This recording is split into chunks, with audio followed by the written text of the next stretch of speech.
Good afternoon, everybody, and thank you for joining us today for the very first A Better Start Lunch and Learn session.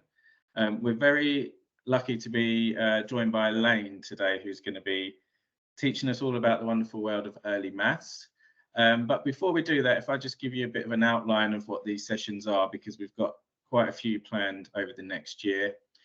These sessions are designed to be bite-sized around lunchtime, so we're hoping that the topics shared will be useful, but in a digestible way. We'll be covering lots of exciting different topics that are all themed around how we can support and work with families, either expectant families or early years families here in Southend and beyond. And there's also a nice mixture in there of useful tools and learnings for organisations and projects themselves, as well as the kind of support and engagement that they do with families. So we're very excited to be launching this first one.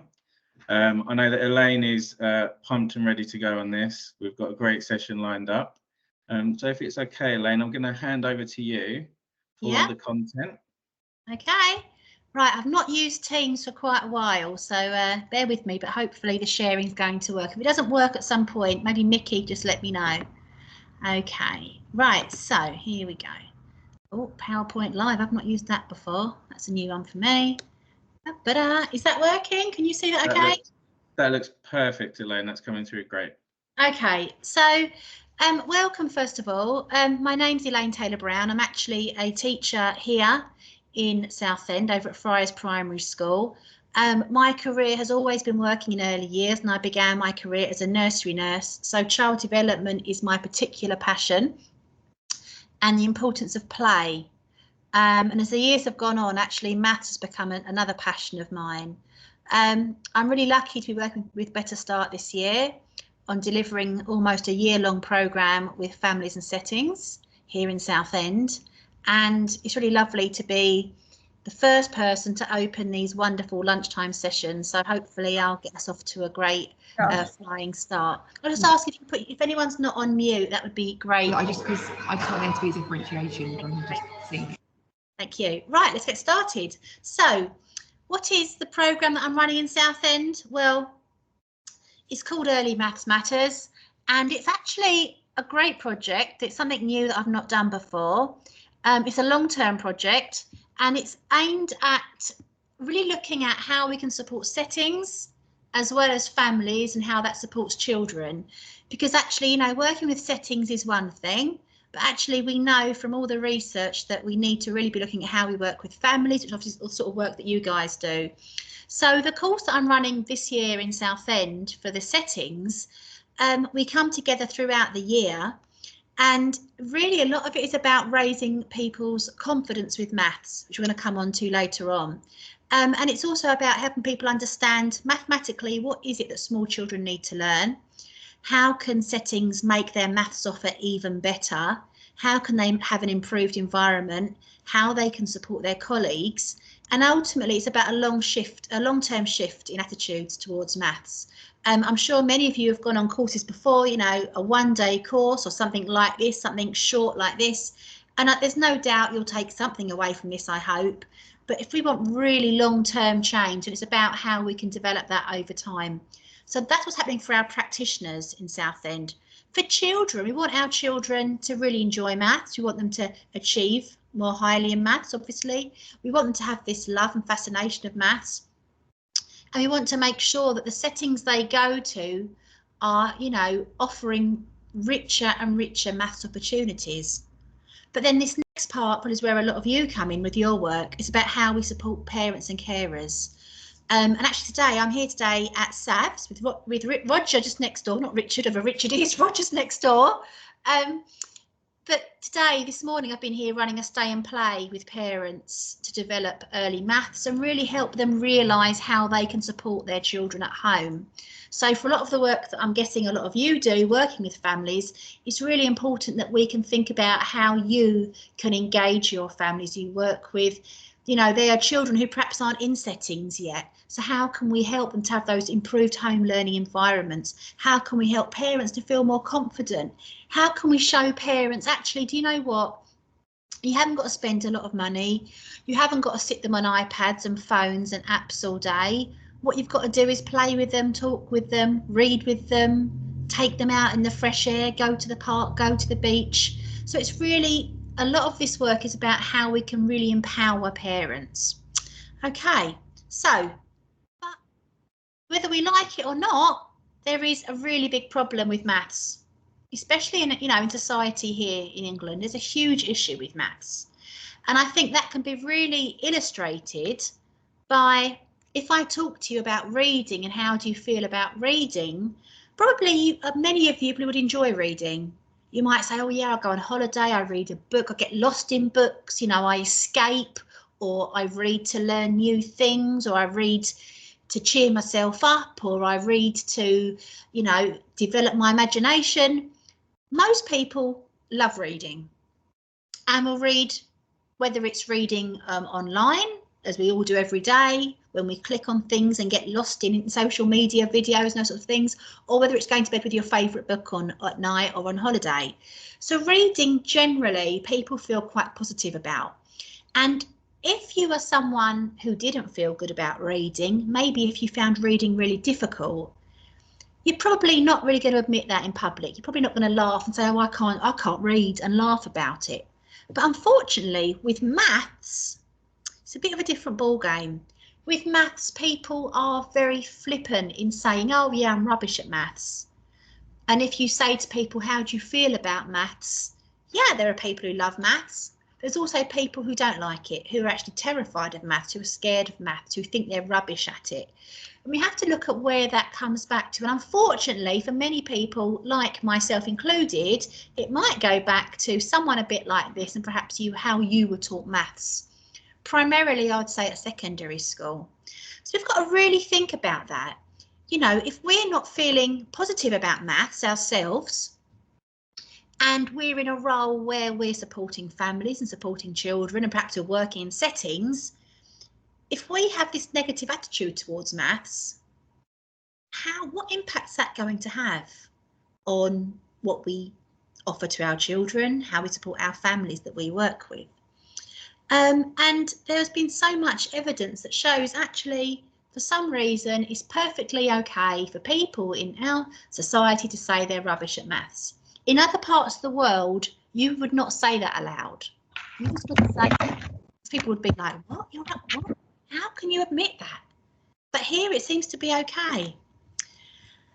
Unfortunately, we know, and this was from some work from the brilliant Linda Pound, that when we've got adults working with children, and I'm going to add in here working with families, as many as you are, when you are not confident mathematically in that area of learning, sometimes what you see happen is quite poor practice. You know, you see settings doing very formal mathematics for children, or, you know, hopefully not nowadays, but worksheets or very narrow closed activities, because people have a very set negative view of mathematics, and things can be happening mathematically around the setting all day long. They don't get picked up on because of the view of maths that people hold. So we have to really think about actually how important our role is in kind of being a maths advocate. Now, I'm not saying you've got to have an A level in maths. I'm not saying you've got to, I mean, I had to resit to get my GCSE in maths to become a teacher, and that was hard. But actually I achieved it because I had a really great teacher at that point who just helped me understand mathematics. So when I work with early years practitioners and people like you working with families, I'm not saying you've got to be some sort of maths genius, but what you have got to know is, what does maths mean for young children? What is it young children need to know? And what is it we need to be doing to really support them? Because ultimately, if we don't have that confidence, what's the impact going to be? You know, as a teacher like me, if I don't feel good about maths, how's that going to shape my teaching? How's it going to shape my environment? How's it going to impact on my children? How's it going to impact on when I support parents? You wouldn't believe how many parents come to open evening and say very openly, often mums will say, oh, I don't do the maths, Dad does the maths, I'm rubbish at it. And if a child is hearing their parent all their people that they were in their settings with saying they're rubbish at maths, if a child's growing up hearing that, the child's going to get a very skewed vision of what maths actually is about and might think it's hard before they've even started learning. So that's kind of given you sort of a few of the issues we have with maths. And quite often what happens is this, and a friend of mine joked about people, you know, practitioners and teachers who sort of like stop play dead in its tracks because children are playing, the adult goes over and they start interrogating the children. Now, what colour is that? What shape is it? How many is it? What are you doing next? How big is it? And we know from all the research about children's levels of engagement from the brilliant Dr. Ferralavas, when children are really engaged, when children are really focused, that's when they're learning. You know, there's brains magic happening, there's connections forming. So if our teaching is then going in and interrupting that brain development, interrupting that engagement, then ironically we're not teaching, we're not helping learning, we're actually stopping it. And it can be very difficult because if our view of maths is very, you know, it's numbers, it's counting, that's what we think it is, we can find ourselves a bit like a tennis ball machine on a tennis ball court, popping out questions at children. You know, they're making a lovely brick building and there we are saying, how many have you got? What shape are they? How big is it? And straight away, the child's interest goes down and quite often they'll get up and walk off and we'll be left standing there. If we think about the resources we offer, now, if any of you are offering things like, I don't know, stay and play sessions, for example, or creches like the staff here, have a really good look at the resources that you're offering mathematically. I mean, a lot of these are much more school-based resources, but if all we're offering children is very plastic, brightly coloured maths resources, we're kind of shutting their eyes actually to how much more maths can be. You know, you can explore maths with things like twigs and sticks and conkers and cotton reels. You know, we don't need to, and buttons, we don't need to be using all these plastic things. Some of them are great, like there's something on there at the bottom right hand corner called Numicon. That's a great resource. But a lot of this other stuff, actually, we want children to know that, and parents to know. I think fundamentally, if parents are coming to you to play in an environment that you've set up, if all you're showing them is this kind of plasticky stuff, a parent who maybe doesn't already like maths might think, oh, well, I can't really do that at home, so maybe I'll just leave maths to their nursery or their school. We want to show parents that, you know what, you sit down, you do a puzzle, you do some cooking, you set the table for dinner, you know, you do some washing together, you go shopping. That's all mathematical. And you know, excuse me, we don't want children who are switched off of maths. And unfortunately, this is what happens, you know, and some of you maybe can relate to this. We don't want children who are growing up feeling negative about maths. There's lots of research about, you know, maths anxiety now. And someone this morning was saying about when they were at school and the maths teacher would sort of like fire questions at them. And you know what, sometimes in that kind of situation when you're in school yourself, you could be being asked a really simple question, but the pressure you're under creates this maths anxiety. It interferes with your memory. It's almost like the shutters come down. So we don't want that for our children. We don't want children who think they can't do it. And I mean, I'm hoping you're all quite familiar with the EYFS as you're working within it. But if you, hopefully you know about the effective learning characteristics. You know, okay, here we talk about fixed mindsets. But what we want children who understand and explore maths through all of those really crucial early learning characteristics. So that's what we want for our children.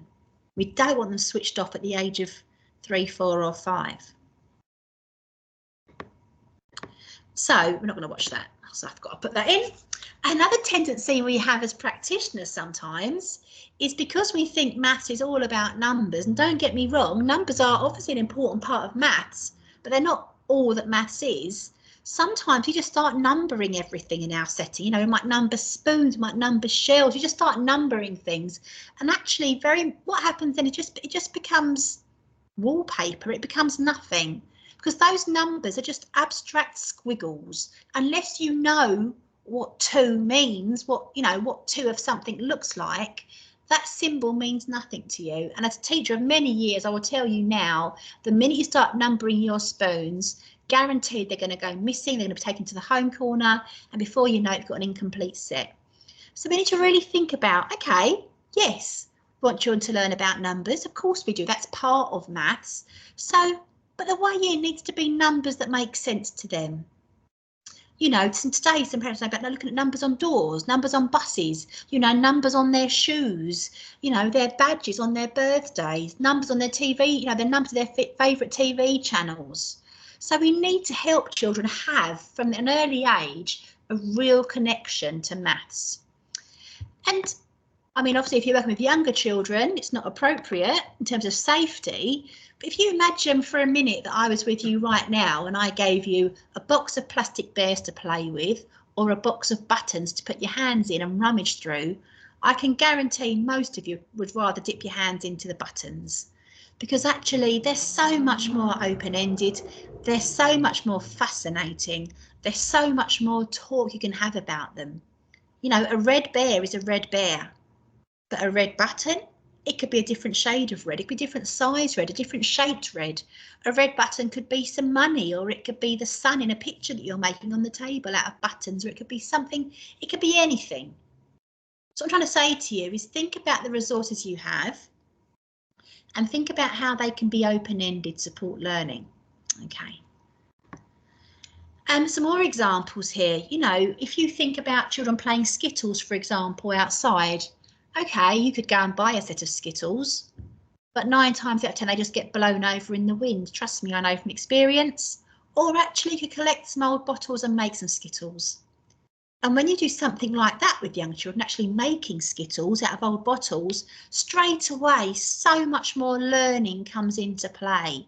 There's talk about what, you know, what are we going to put labels on them? Are we going to fill them to stop them blowing over? How much shall we fill them? Are we going to fill them all to the same level? So straight away, I could have A, gone and got Skittles out of the shed and stood them up, or B, made our own set of Skittles. And the minute you make your own, actually plain Skittles becomes second, because what comes first is all the learning that's gone into making those Skittles with the children. And also those Skittles then belong to the children. Now they have some real ownership. There's an image of a little girl hanging some ribbon on a washing line. You know what? Yeah, you could give her some of, if I can find them, where are they? You could give her some of these kind of toys for measuring with, of course you could. But at the same time, you could give her some lengths of ribbon to explore measuring, and actually those ribbons are far more interesting. There's far much more discussion to be had. Or the image there of some chocolate boxes, you know, they're great for children to explore counting in amounts. So there's so much to think about. I'm not saying don't have any plastic resources, you know, they have their use, but make sure that you're offering that balance, and especially if you're working with parents. We need to make sure the things that we're showing them are things they can go home and do. Whether they've, you know, even if money's tight, we want things they can just go and at home. So, for example, this morning, downstairs here, had a lovely tray set up of musical instruments. Little boy having a great time musical instruments that the nursery, the setting had put out for him in the creche there. But actually, I then brought down some wooden spoons and saucepans, put them out in a row, and that sort of showed his mum, actually, do you know what? You haven't got to have all these instruments at home. You've got pots, pans, you've got wooden spoons. They made the most amazing and very loud noise. And it was great to see him really exploring patterns, rhythms, sounds, you know, beat. And that's all part of mathematics too. Because ultimately, what is maths? Oops, hang on a minute, sorry. Well, maths is really about making sense and understanding our world. That's what maths is. We live in a maths-rich world. We live in a world surrounded by maths and pattern. And ultimately, maths is pattern.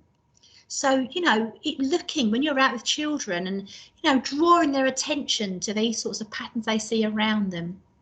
I always say to the parents, people that I work with, you know, look at the room you're working in right now. You are surrounded in that room by mathematics. It doesn't mean it's got numbers on everything, but there's maths.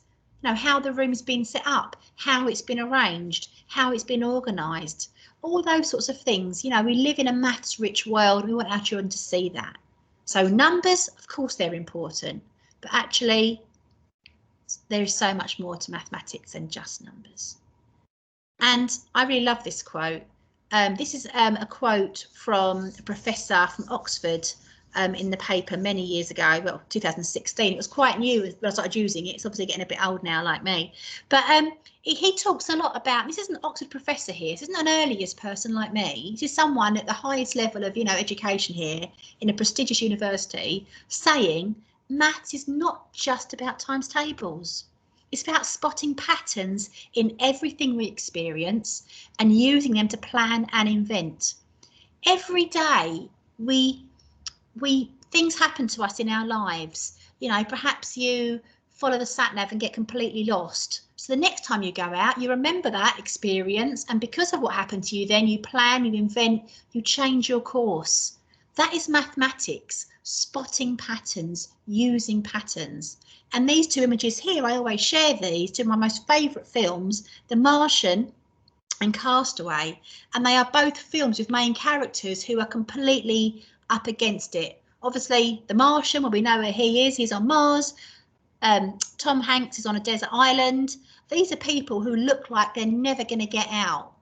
They don't get out the next day, no, but they have experiences that every day they have an experience, things go wrong, they plan, they invent, they see the patterns, they keep on going, they're resilient, going back to those effective learning characteristics again. And eventually, okay, we know it's fictional, they both get home. So we have to hold on actually to how deeply pattern is embedded in mathematics. And children who are good at pattern, I don't just mean red bear, yellow bear, red bear, yellow bear. I mean, you know, the sort of patterns I showed you in the environment. Children who are good at spotting patterns and using patterns are the children who go on to achieve in maths, far more than those who can perhaps recite numbers at the age of 3. It's all about pattern, and it's also about spatial awareness and children being able to, you know, reason in terms of space. That's a whole nother webinar, Roger, for another day. So if we think about the adults, do you know what? The roles that you're doing when you're with children, when you're with families, we don't want you going over to children who are happily playing and asking them how many have you got, what colour are they, what shape are they. We want you doing these sorts of things. We want you tuning into children. We want parents as well to be really tuning in. And this is something that I use a lot in my work at Friars. We teach in a way at Friars called In the Moment, developed by a lady called Anna F. Grave. It's a really great approach to interaction. And it's all about, you start where the child is, you watch what's happening, and then you decide in that moment, what are you going to do to move that child forward? And mathematically, this is really powerful too. So the little boy today, having a great time, playing on the instruments. I was watching thinking, okay, I can see he's enjoying that. What can I do? Well, what did I do? I provided pots, pans and spoons, and off he went having a great time. Other children, another little boy, I saw him, he was really enjoying like the nesting cups. I was watching, okay, I can see he's enjoying the nesting cups. What can I do to move him on? I gave him a set of boxes with lids on to explore from tiny to big. He got them out, he was stacking them, he was matching them. So, you know, it's about thinking mathematically. We can move children on, we can support children without asking them tons and tons of questions. And, you know, it's important that parents understand the importance of this sort of, there's something noisy outside, I'm sorry about that. It's important to and fro, this interaction with our children all the time. We see something our child's doing, we do something, they do something back. That cycle, we know that is what supports brain development. That's what helps children learn. And of course, in the case of maths too. So if we think a bit about maths then, okay, so maths in the EYFS, you know, if children are in early year settings, we're working with the EYFS, you know, from birth to 5. So, you know, legally, what does the government say about maths? You know, where does maths sit? What is it we have to do mathematically for children? Well, actually, first of all, a little bit of true or false for you. This comes up all the time when I work with practitioners. So obviously I do work with people who work with children from babies right up to 5 years old and beyond. People often think that if you're working in a nursery or a setting with the under 3s, you haven't got to do maths with them because they think, well, maths is a sort of an older subject. You call it a specific area, you know. Oh, no, not for babies. Well, actually, that's actually false. Because mathematics is part of the EYFS. The EYFS framework is statutory and it's birth to children in settings birth to 5. So even if you're with babies in a setting or toddlers, you still have to be thinking about the maths that you're offering.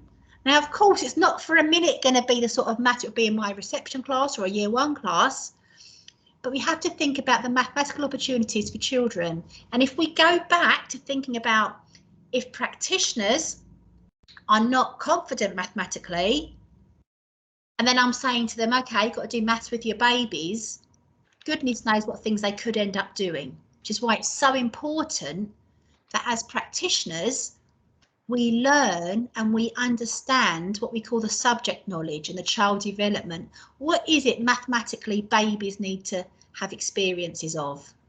And if you're playing peekaboo with a baby, you're teaching them maths. If you're doing treasure baskets with babies, you're teaching them maths. If you're doing round and round the garden, and then you go 1 step, 2 step, and they get all excited, they know what's coming next. They're learning about counting already. So it's about really bringing it back and making sure that what we're offering is developmentally appropriate. But children in settings who are under 3s, yes, maths is part of their entitlement. So I'm not going to read all of this out to you. It's coming up in a minute. So first of all, this is the early years framework. And even if you're not working in a setting, if you're working with families, it's really worth making sure that you're familiar with this. So legally, you know, what is it settings have got to be doing? And the government set out for us the very bare bones in terms of learning and care and development. And mathematically, the government say quite a lot about maths, actually.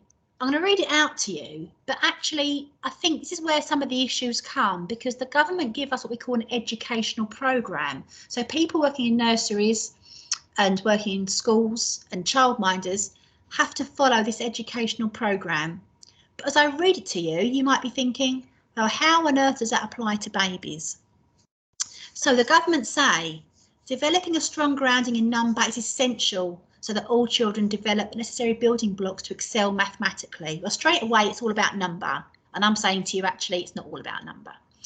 OK, and they're talking about children excelling mathematically.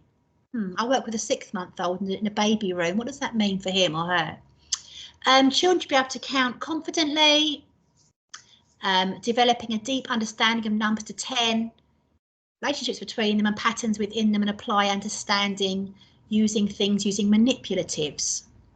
Now, as a reception teacher, I'm telling you, a lot of this educational programme is very, in my mere opinion, schoolified.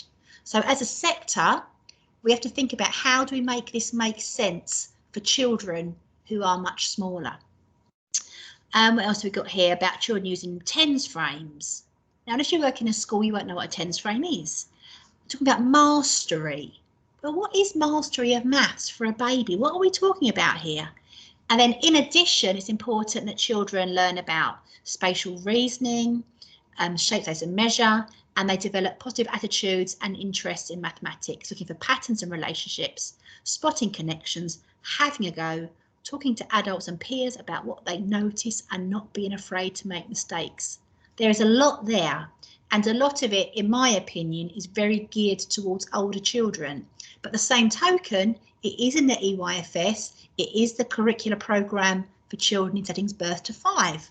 So as a sector, what we have to do, what we always have to do, is pick up these things that are coming to us and decide, what does it mean? How do we make this work for our children, for our families and for our setting? OK, so we have the statutory framework, as we know, but that only gives us the very bare bones in terms of what we have to deliver and teach children and give them. It's very bare bones. So actually what we have, and we've had many of these over the years, are different documents that we can use to really flesh out what we're offering to our children. And I was actually involved in the writing of the most recent one of these, called Birth to 5 Matters.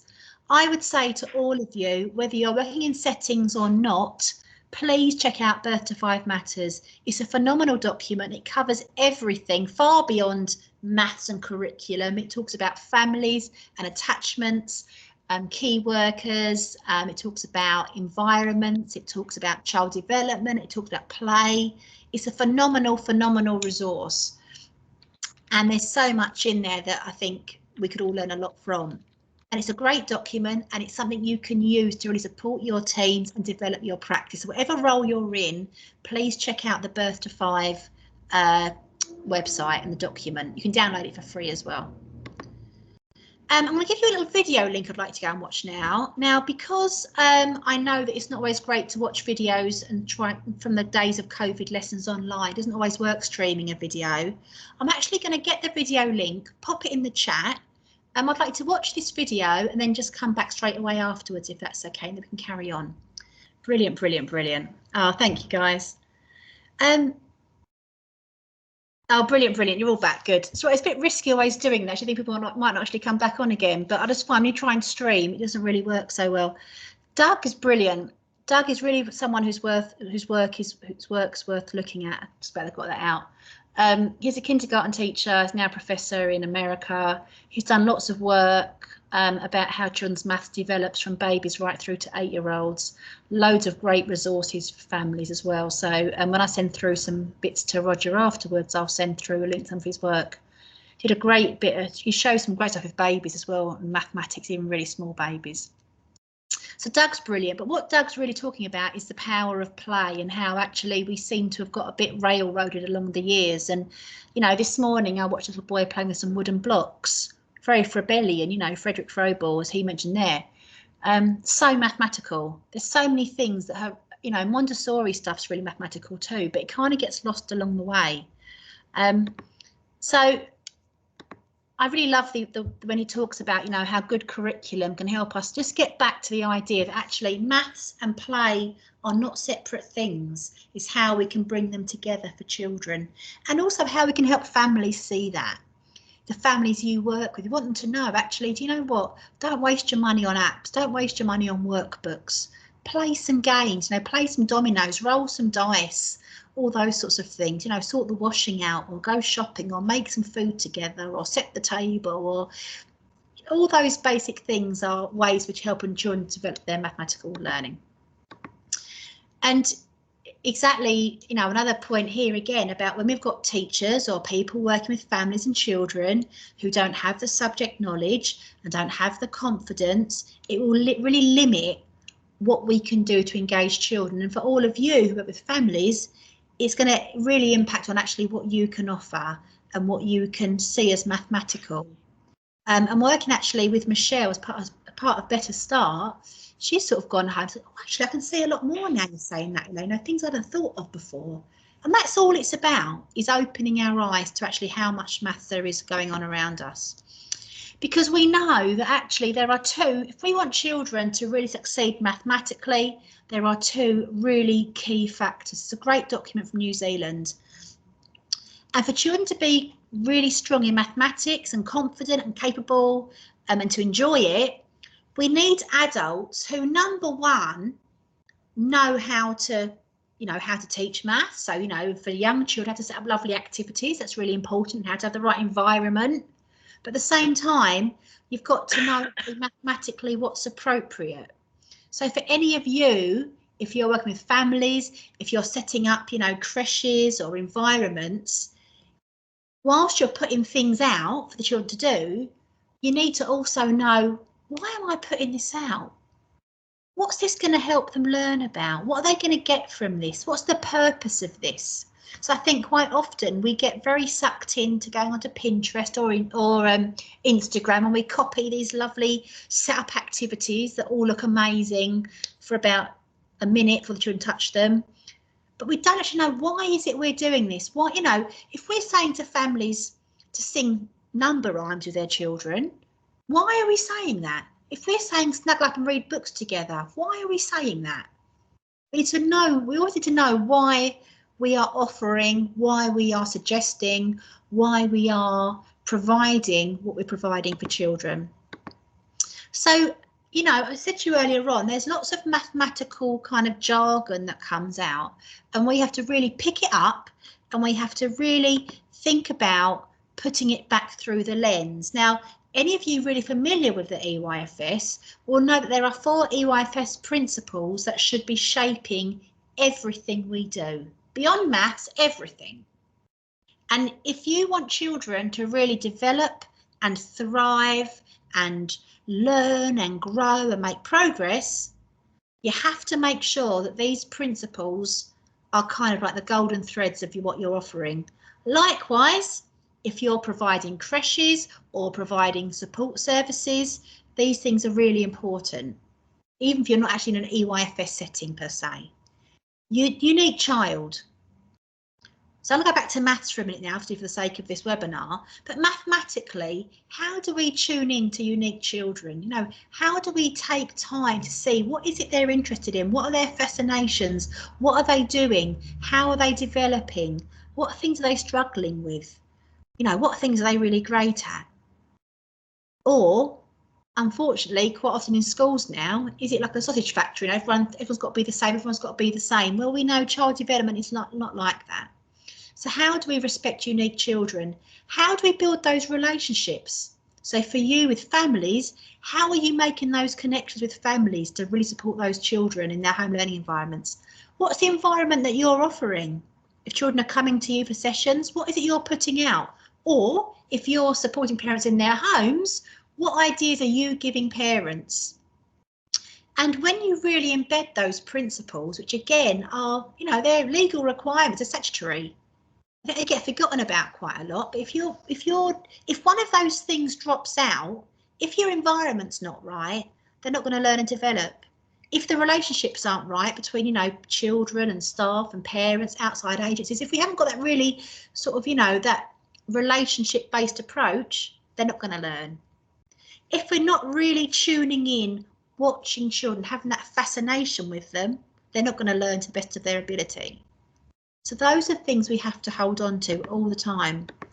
So when we hear words like this, and I haven't got time today because of the time that we're against, but when, you know, when the DFE give us words, and pick out two here for you as I put in green, manipulatives and maths mastery.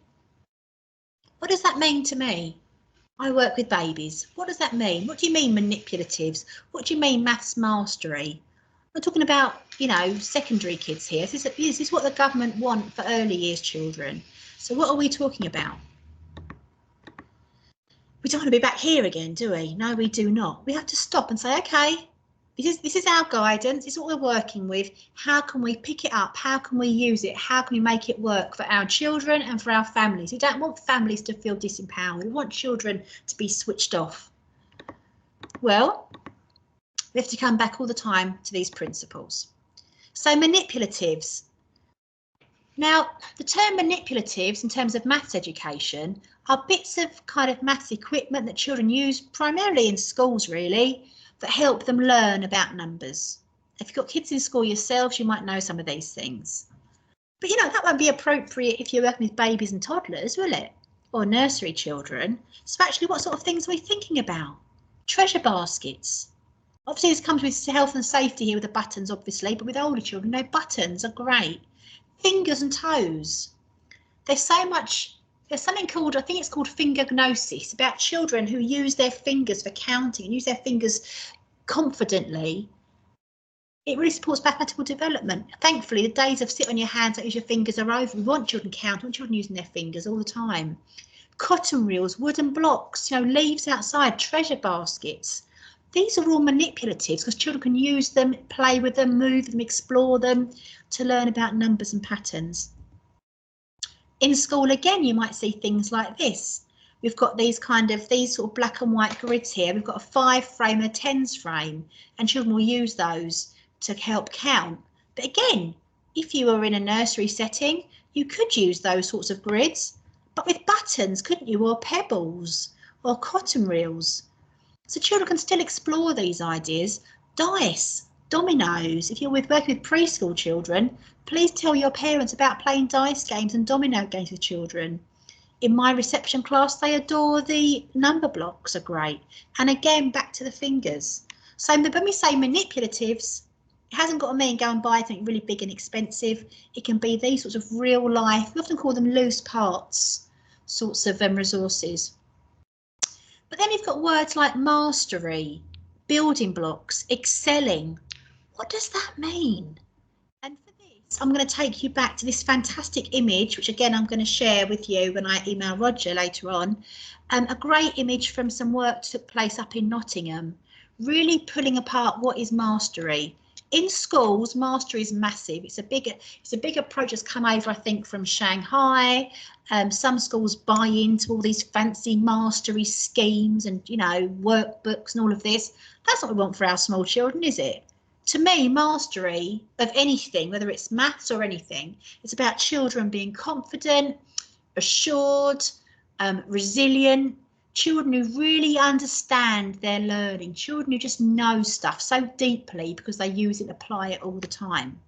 So, to support children in terms of mastering maths, for example, we need children to be able to communicate. We want them to be playful and curious. We want them to make connections between things and solve problems and find problems to solve. We want them to take risks and try new things. If it goes wrong, they bounce back again. They just keep on going. A bit like Tom Hanks and Matt Damon in those films. We want children to explore, who are physically active. So actually the roots of really strong mathematicians aren't about knowing your numbers. It's actually about the sort of learner you are. So what things can we give to children? What environments can we offer that promote? Again, it's back to the EYFS and the effective learning characteristics. Because if children can't do these basic, develop these basic learning behaviours, they're going to struggle in any learning. You know, if you're not resilient, when you can't do your maths, you're going to give up. If you can't communicate, you can't explain what you're thinking. You can't justify your ideas. You can't talk about your learning. If you can't explore, then how are you going to try things out and find out new things? So actually the roots of mastery are about children being really effective learners.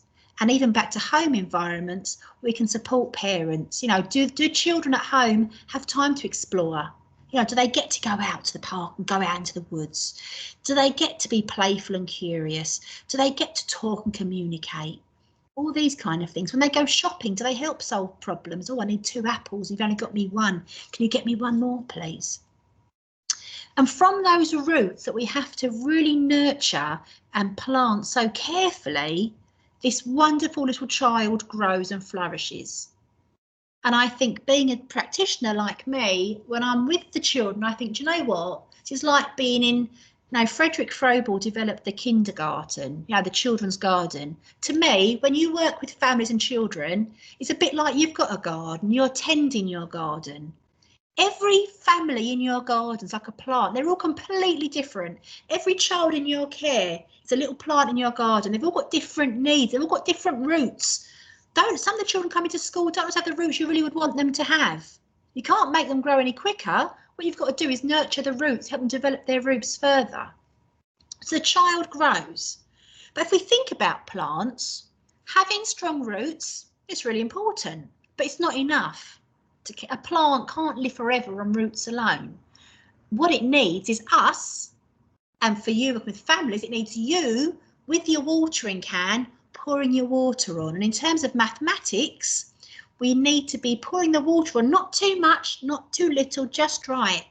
Are we giving children really mathematically rich environments? If you're working with families, are you helping families to do that? Are you giving them meaningful experiences, maths that make sense? Are they having time to explore and play and just find things out? Are we helping them enjoy maths? Are we having those really purposeful interactions? And in my opinion, and based on this work, that is how we help children to excel in maths. That's how we develop mastery. That's how we develop really deep embedded learning. We have to nurture the roots, and that's where all of you come in, the work that you're doing with your families. How are you nurturing these roots for children? Not just mathematically. Think of these as roots for everything, roots for all learning. The children you work with are going to come through the schools that I'm working in. So what are you doing to support the families, to help the families, to give the children these strongest roots? Yes, for maths, but also just for life, lifelong learning. Because when we give children those roots, when we help them, the government wants children to have these deep, a secure base of knowledge, whatever that means when you're a child. But actually, This is my son, who's now at the bottom with the bubbles, is my son. He's now 18. He'll hate me sharing that. I don't tell him I share that. He's now taller than me and he just grumbles a lot. But we want children who just, joy and wonder. Children who really engage, children who just feel happy to try things out and have a go at stuff. That's what we're all about. That's what we want. And that's what we want you to impart to the families that you're supporting. Look at this example here, little boy here. I love this example. Just look at what's happening in each of these pictures, how this small child is navigating quite a complex problem. And if we go back to good old Vygotsky would say, you know what, in play, a child always behaves beyond his average age, above his daily behaviour. In play, it is as though he's a head taller than himself. The magic of play must never be underestimated for our children. Children can achieve amazing things when the climate is right and when there's play available. Like this little tiny boy here. Do you know what? He's also really quite grown. That's my friend's son. But you know what? It's not about the numbers here. It's not about the letters on the cues. It's about his hand. Look at that little tiny hand of a 10-month-old baby solving a real problem.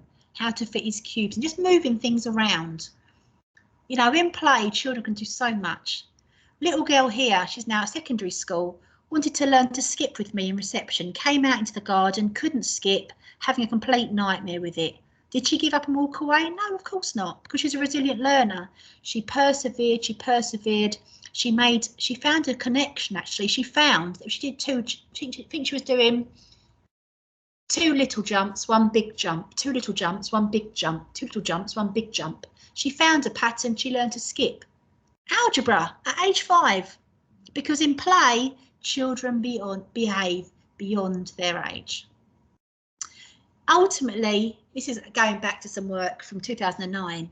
All children, every child can succeed with maths, as long as we give them the right opportunities, as long as it makes sense, as long as we and their families are interested, are fascinated, we take time, we respect their ideas. Now, all children being successful doesn't mean all being at the same level. It means they succeed at where they are, at where their development is. We must never, ever underestimate the crucial role of child development. And just think of those flowers in the garden again. Think of the children you work with, those little plants, how they're all so different because they've got that unique child, and we must never forget that. So I'm going to send these bits on to you after the session. This is a great leaflet you can share with parents. I'll send it as a PDF called Reveal the Hidden Maths.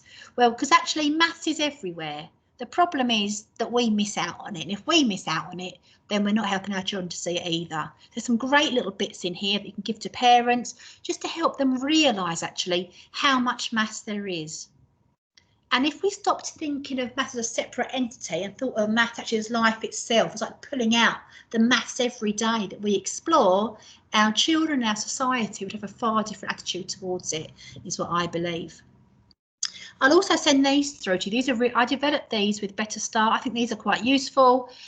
They're taken from the Birth to 5 document that I helped write, and they explore maths from birth up to 5 years old. I might have even gone older, I think Michelle thought, but I can't quite remember.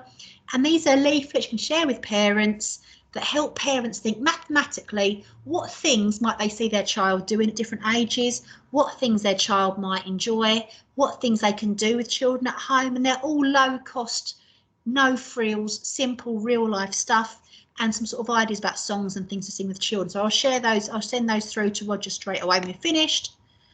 There's also a Facebook page parents can join if they want to look that up.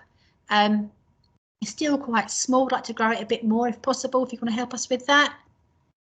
And just always, I always come back to someone like Montessori, because I think that in today's world, we can get very lost, you know, working in school. I can say there's huge pressure, Ofsted, you know, we're all under huge pressure in school, you know, get children doing more, get them doing it sooner, get them doing it quicker, get them doing it earlier.